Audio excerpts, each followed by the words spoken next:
এখন আমি আলোচনা করব ঢাকা বিভাগের ১৩টি জেলার ভিতর মানিকগঞ্জ জেলা নিয়ে আলোচনা করব।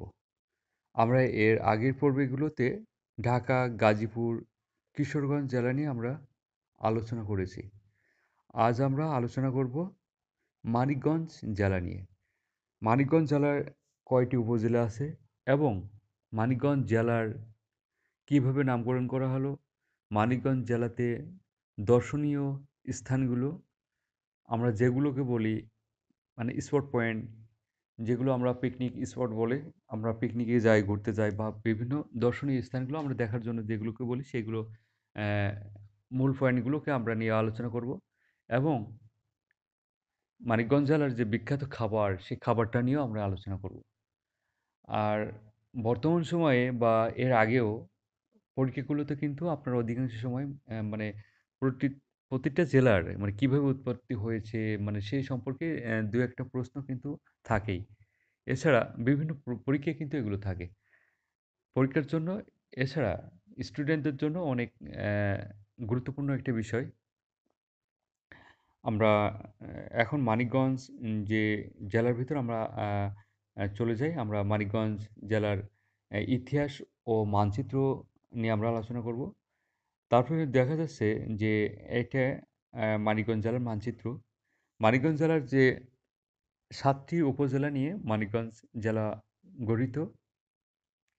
মানিকগঞ্জ সদর, সাটুরিয়া, দৌলতপুর, ঘিওর, শিবালয়, হরিরামপুর আর সিংগাইর। এই ৭ টা উপজেলা নিয়ে মানিকগঞ্জ জেলা অবস্থিত। তাহলে কিন্তু আমরা মানিকগঞ্জ জেলার উপজেলাগুলোর নাম আমরা জানলাম। মানিকগঞ্জ জেলার মানচিত্র আমরা জানার পর আমরা মানিকগঞ্জ জেলা কিভাবে নামকরণ করা হলো, কত সালে এটি নামকরণ করা হয়েছে সেই সম্পর্কে আমরা এখন জানব। মূলত সংস্কৃত মাণিক্য শব্দ থেকে মানিক শব্দটি এসেছে। মানিক হচ্ছে সুন্নি পদ্মরাগ, গঞ্জ শব্দটি ফরাসি। মানিকগঞ্জের নামের উৎপত্তি ইতিহাস আজও রহস্যবিত। অষ্টাদশ শতকে প্রথমার্ধে সুফি দরবেশ মানিক শাহ সিংগাইর উপজেলার মানিকনগরে আসেন এবং খানকা প্রতিষ্ঠাতা করে ইসলাম ধর্ম প্রচার শুরু করেন। তাহলে অষ্টাদশ শতকে প্রথমার্ধে সুফি দরবেশ মানিক শাহ সিংগাইর উপজেলায় মানিকনগরে আসেন এবং খানকা প্রতিষ্ঠাতা করে ইসলাম ধর্ম প্রচার শুরু করেন। আমরা কিন্তু জানলাম। কারো মতে দুর্ধর্ষ পাঠান সর্দার মানিক ঢালের নাম অনুসারে মানিকগঞ্জ নামের উৎপত্তি। আবার কারো মতে নবাব সিরাজউদ্দৌলার বিশ্বাসঘাতক মানিকচাঁদের প্রতি কৃতজ্ঞতাস্বরূপ তার নামানুসারে ১৮৪৫ সালে মে মাসে মানিকগঞ্জ মহকুমার নামকরণ হয়।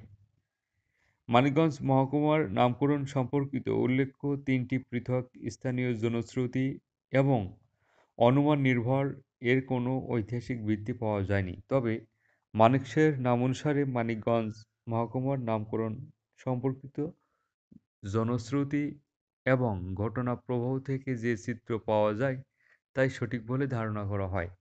তাহলে আমরা মানিকগঞ্জ জেলার নামকরণ কিন্তু আমরা এই পর্বে আমরা জানতে পারলাম। এখন মানিকগঞ্জ জেলার যে বিখ্যাত খাবার বা বিখ্যাত স্থানগুলোর নাম আমরা বলবো বা জানবো। বিখ্যাত খাবার খেজুর গুড়। মানিকগঞ্জ জেলার বিখ্যাত খাবার হচ্ছে খেজুর গুড়। বিখ্যাত স্থান তেওতা জমিদার বাড়ি, বালিয়াটি প্রাসাদ, তেওতা নবরত্ন মঠ, মানিকগঞ্জ মত্তের মঠ, রামকৃষ্ণ মিশন সেবাশ্রম, শিব সিদ্ধেশ্বরী মন্দির, শ্রী শ্রী আনন্দময়ী কালীবাড়ি, গৌরাঙ্গ মঠ, নারায়ণ সাধুর আশ্রম, মাসাইন গ্রামের ঐতিহাসিক মাজার ও পুরানো মসজিদ, বালাইমুঠি বাজার, আরিচাঘাট। এই আরিচাঘাট কিন্তু ভালো একটা পয়েন্ট, ভালো একটা জায়গা। অনেকেই আমরা যারা সিলেটে থাকি বা আমরা কক্সবাজার থাকি, আমরা আমরা বাংলাদেশের যে প্রান্তে থাকি না কেন আমরা কিন্তু অনেকেই এই আরিচা ঘাট চিনি না বা আরিচা ঘাট দেখার একটা আশা, পদ্মা ঘাট, মাওয়া ঘাট, পাটুরিয়া ঘাট এগুলো দেখার জন্য আমাদের মনের ভিতরে একটা অন্যরকম করে এই পদ্মা ঘাট, সরি পদ্মা না, মাওয়া দৌলতদিয়া দিয়ে কিন্তু আ ফরিদপুর, যশোর, কুষ্টিয়ার দিকে যাওয়া যায়, কুষ্টিয়ার দিকে যাওয়া যায়। আর আরিচা ঘাট এটা পার হয়ে কিন্তু আপনার এইদিক বরিশাল, এদিক বিভিন্ন জায়গায় যাওয়া যায়। কিন্তু এখানে দেখা যায় ফেরি, লঞ্চ, স্টিমার, আপনার বিভিন্ন নদীতে যেগুলো বড়, বড় লঞ্চ, স্টিমার চলে সেগুলো কিন্তু দেখা যায় এখানে থেকে। অবশ্যই দেখার চেষ্টা করবেন। যারা দেখেননি অবশ্যই দেখার চেষ্টা করবেন। আমিও দেখছি। তারপর আছে প্রশিক্ষা মানবিক উন্নয়ন কেন্দ্র, কোয়টা, সাটুরিয়া, শহীদ রফিক স্মৃতি জাদুঘর, সিংগাইর। শহীদ রফিক স্মৃতি জাদুঘর আছে এখানে। কবিরাজ বাড়ি আছে, ঈশ্বরচন্দ্র উচ্চ বিদ্যালয় আছে সাটুরিয়া। তাহলে কিন্তু আমরা এই পর্বে আমরা বিস্তারিত তথ্য কিন্তু আমরা মানিকগঞ্জ জেলার সমস্ত ডিটেইলস কিন্তু আমরা জানলাম। ভিডিওটি ভালো লাগলে অবশ্যই লাইক, কমেন্ট করে জানাবেন যে ভিডিওটি কেমন লাগছে। আর চ্যানেলে নতুন হয়ে থাকলে অবশ্যই একটা সাবস্ক্রাইব করবেন। আর সবার প্রতি সুস্থতা কামনা করি। সবাই সুস্থ থাকবেন, ভালো থাকবেন। আল্লাহ হাফেজ। আবার পরবর্তী নেক্সট কোনো ভিডিওতে কথা হবে।